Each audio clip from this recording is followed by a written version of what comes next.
ఈ కొబ్బరి చెట్లు అయిపోవడం కారణం ఏంటి? ప్రధానంగా ఎన్ని గ్రామాలు ఈ పరిస్థితి ఉంది? ఎంతమంది రైతులు ఏమో ఆధారపడుతుంది? ఎన్ని కుటుంబాలు ఆధారపడుతుంది? ఏం చెప్తారు? నా పేరు సుబ్బారాయుడు, కేసునపల్లి అండి.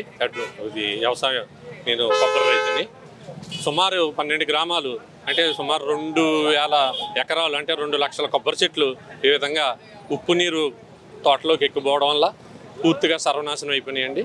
దీనికి ప్రధానమైన కారణం గతంలో 6 సంవత్సరాల నుంచి కూడా ఇదే జరుగుతుంది.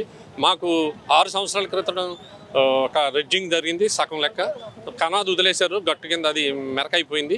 అదేవిధంగా తవ్విన కాడ కూడా గట్లు కూడా ఏమీ వేయలేదు.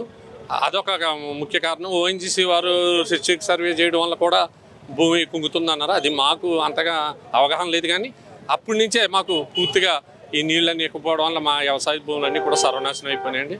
దాని నిమిత్తం మేము అనేక సార్లు అధికారులతో కూడా అవగాహన మేము మొరబెట్టుకున్నాం, కానీ ఎవరో స్పందించలేదు. కానీ ఈ కూటమి ప్రభుత్వం వచ్చాక పవన్ కళ్యాణ్ గారు వస్తే కానీ దీనికి అవదని చెప్పి మేము ఎమ్మెల్యే గారికి పూర్తిగా నిర్ణయించుకోవడం జరిగింది. మా ఎమ్మెల్యే గారు దేవ వరప్రసాద్ గారు దీని మీద ఆయన్ని తీసుకుని ఈరోజు తీసుకురావడం జరిగింది. మా యొక్క బాధలు పూర్తిగా తెలియజేశాం, కానీ ఆయన కూడా చాలా అవగాహనతో దీని మీద పూర్తిగా ఉన్నారు. అధికారులు దీని మీద సగం సమాధానాలు చెప్పినట్టుగా ఉన్నట్టు మాకు రైతువారీగా మాకున్న ఇబ్బందులే చెప్పగలం తప్ప మేము పూర్తిగా అవగాహన విషయంలో మేము చెప్పలేం. కనుక అది ఎలా జరిగింది, ఏం జరిగింది, ఎప్పటి నుంచి జరిగింది అన్నది మేము వివరించడం జరిగింది.